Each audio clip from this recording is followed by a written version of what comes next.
And welcome back to the show. Daren Jaime here with you. Well, for years, communities of color have been victims when it comes to policing policies that's created a tension between community as well as police. The recent deaths of George Floyd, Breonna Taylor, Ahmaud Arbery, countless others have actually put pressure on lawmakers to be proactive about creating solutions as well as making a difference. Our next guest is a state senator who's been pushing for various legislation aimed at helping to eliminate police brutality within New York City and the African American community, as well as New York State. Here to provide his point of view on the matter, I'm pleased to be joined by Senator Kevin Parker of District 21. And Senator Parker, good to have you. Thanks for having me on. I appreciate it. Oh, great to have you, and a good time to have this conversation. Look, I'll start off. I mean, everybody's been talking about the repeal of 50A, and as some form of, a measure of hope in terms of dealing with police reform. Let me start there and ask you your thoughts about, 50A and having that repealed and having that signed into law by Governor Cuomo and what that actually means. Yeah. Well, first, let me just thank the protesters, and because really the protesters have created an environment in which this legislation could get passed. We passed in the state legislature a package of bills, about 10 bills, many of which, 4 of them were mine. There were 2 others that were passed that I originally wrote the original legislation on. So, the 58 that we passed was authored by Senator Jamal Bailey right there in the Bronx. And he's the chairman of the Codes Committee, doing a wonderful job. And that bill actually, repeals a law that shielded police officers from their conduct records being exposed during trial. And that's part of why you couldn't get a prosecution of Officer Pantaleo in Staten Island and many other officers, right? And so the repeal of that is a good first step in terms of transparency that we need in order to create the kind of accountability that we are hearing that communities want. And when we talk about what the community wants, obviously the community wants transparency. Community wants to be treated with equality and equity. And I know that you put legislation forward trying to deal in just that manner. Walk us through a little bit about your legislation. Well, I put something forth. I mean, we've done, like I said, a number of bills already. I think that was, again, the kind of easy stuff. I think there's a lot of more important things to do.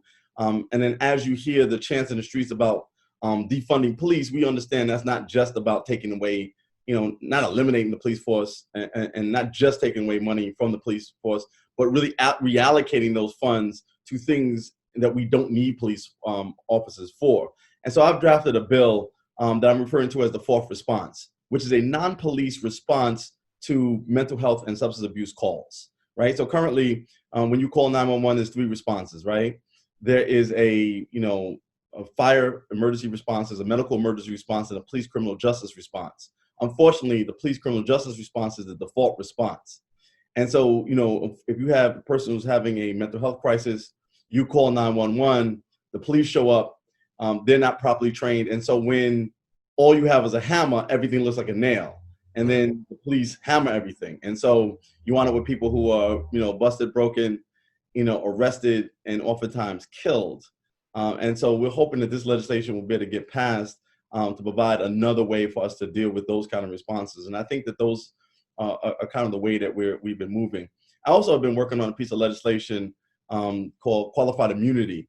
Again, this is another piece of legislation that Jamal Bailey's been involved with, and Senator Zell Omari has also been involved in terms of essentially stopping the cover that police have from personal liability. So currently, because of qualified immunity, if an officer does something improper, there's no personal recourse that you can take in terms of like a lawsuit or something like that. Qualified immunity, my bill will repeal that. It's based on the Colorado law that was just recently signed, and we think that's another good step. I also have a bill on excessive use of force, and this bill is actually based on the California law that was passed last year. Right now, when we talk about use of force, it really is really subjective, right? It's a term of art because there's really nothing in the law that tells you what excessive use of force is. I have a bill that now defines excessive use of force in the context of state law, and I think is going to be a good step towards us holding police officers accountable for their behavior.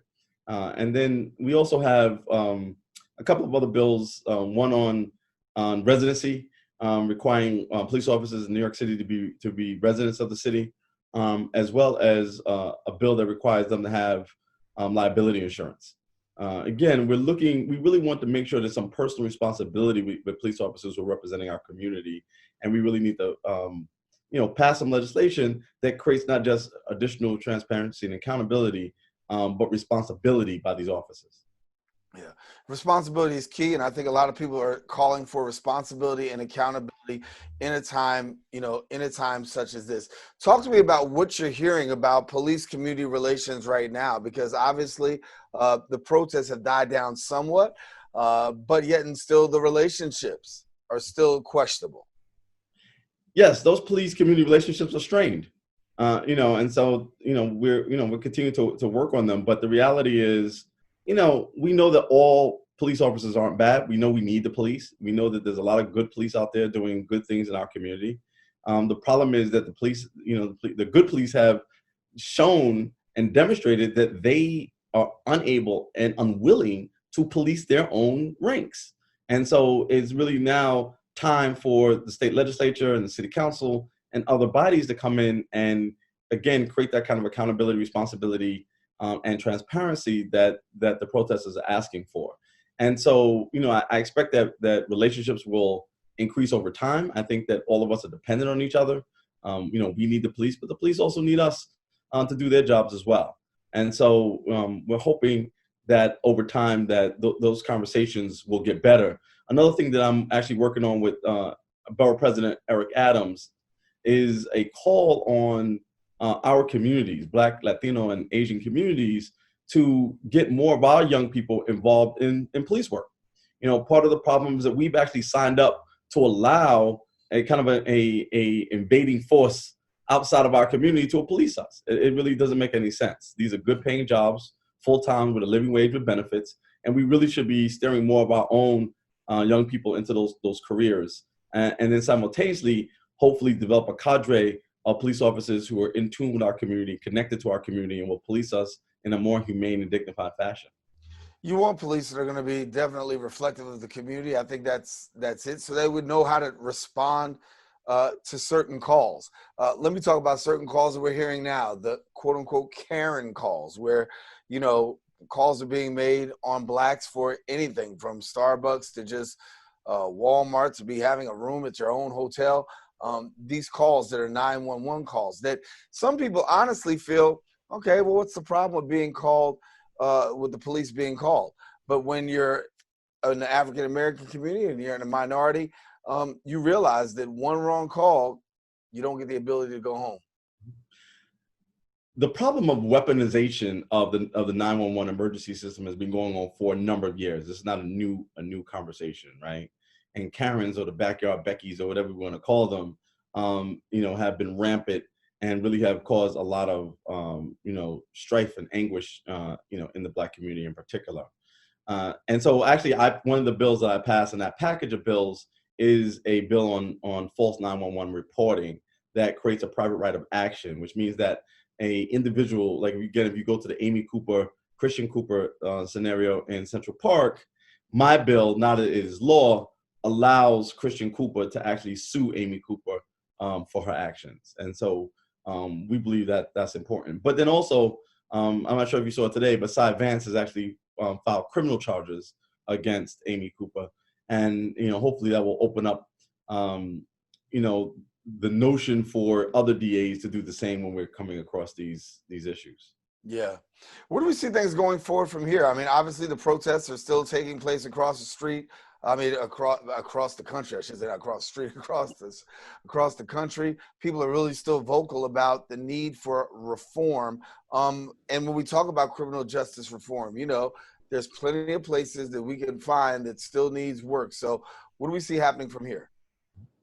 Well, again, I think that, I want to thank the protesters. I want them to, keep that same energy as they go forward through the summer.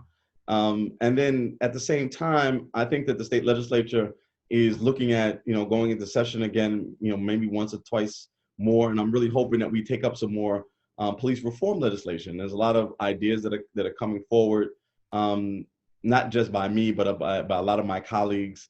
A number of us have put in bills that require police officers when they're on duty to report, excessive use of force, right? And so, forget the cop that was kneeling on the neck of George Floyd. The bills that we are putting in will require the officers that witness that to either intervene or to report the behavior, and to make sure that there is actually an incentive, and not really more of an incentive, more just a duty for those officers to stand up for justice and not just, protect the back of their partner, even if they may be doing something wrong, illegal, right? So that's another idea that people are coming up with, and then and then there's other legislation. Another idea. I actually got this from Eric Adams. He's talked a lot about the fact that precinct commanders are the most important people in the police department, Right. And he says that we really need to have more community input in the decision making of who those commanders of those precincts are. And so I have a bill that's essentially creating an advisory board to help choose those police commanders, so that the community can actually be involved in the hiring and selection of those commanders. And again, I think there's going to take multiple steps, and I think there's a lot of legislation, and I think that we're getting there. But certainly, I think we can certainly also use a lot more coordination between elected officials and those protesters, and develop some dialogues so we can kind of chop it up about what they're thinking, what we're thinking, what the possibilities are within the context of the law. Right now, a lot of us are using our imaginations and not necessarily always in sync with what people are thinking on the streets. And so we'd love to see, again, more of that dialogue, more of that conversation about how we do it.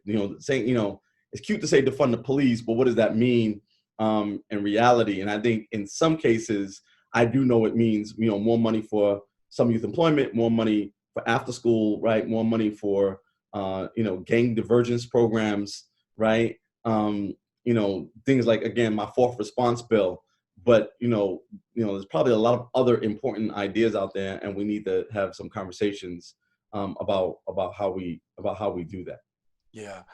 What people are doing during these times are recording police, and we see more and more video. We would not be talking about George Floyd if it wasn't for video. We wouldn't be talking about Eric Garner if it wasn't for video. And so give us a little bit about your thoughts and legislation concerning recording police activity. Mm-hmm.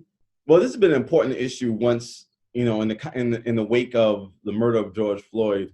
There was a lot of police officers knocking the phones out of the hands of bystanders. There's a bill that was actually drafted by Assemblyman Nick Perry. I was the Senate sponsor of that bill. We passed it into law when we passed that package of 10, and we call it the Right to Record bill. And it affirms the right for people to record the activities of police making an arrest. And so we think that's really, really important. Obviously, that's been part of the transparency we've seen, and we want to make sure that continues to happen, because oftentimes that's the only thing standing in between justice. Frankly, had that young lady who was very, very brave in that moment not recorded what was happening for that almost 10 minutes of the murder of George Floyd, we may have never known what really happened there.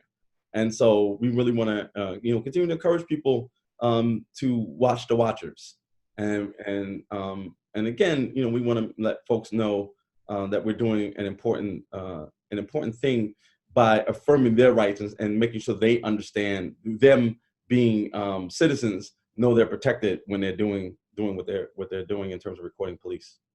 And as an elected official, of course, I know you get both sides. You get the community, and then you also get police. So what are you hearing on the part of police and law enforcement when it comes to the reform, when it comes to what's going on right now, and pretty much the temperature?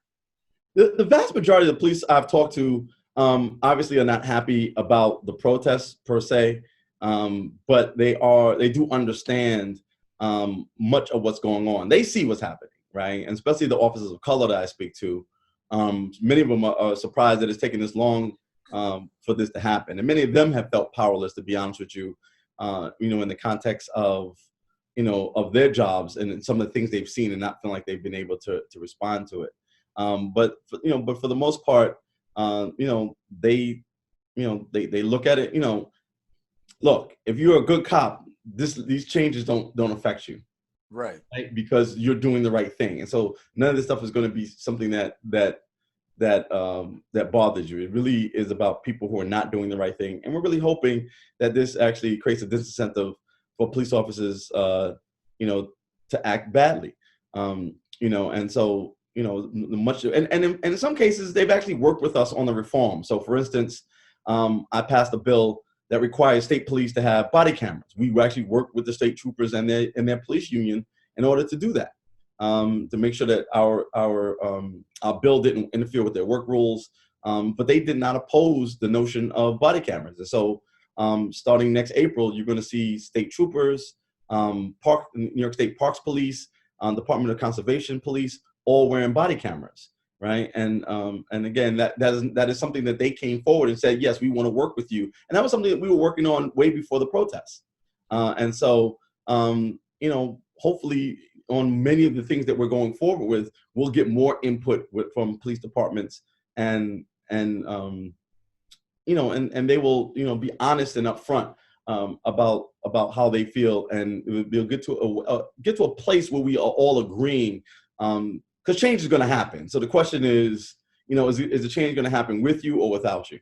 Yeah, yeah. And so where do you see things going from here? We got about a minute left, but what do we see? What can we forecast for the near future?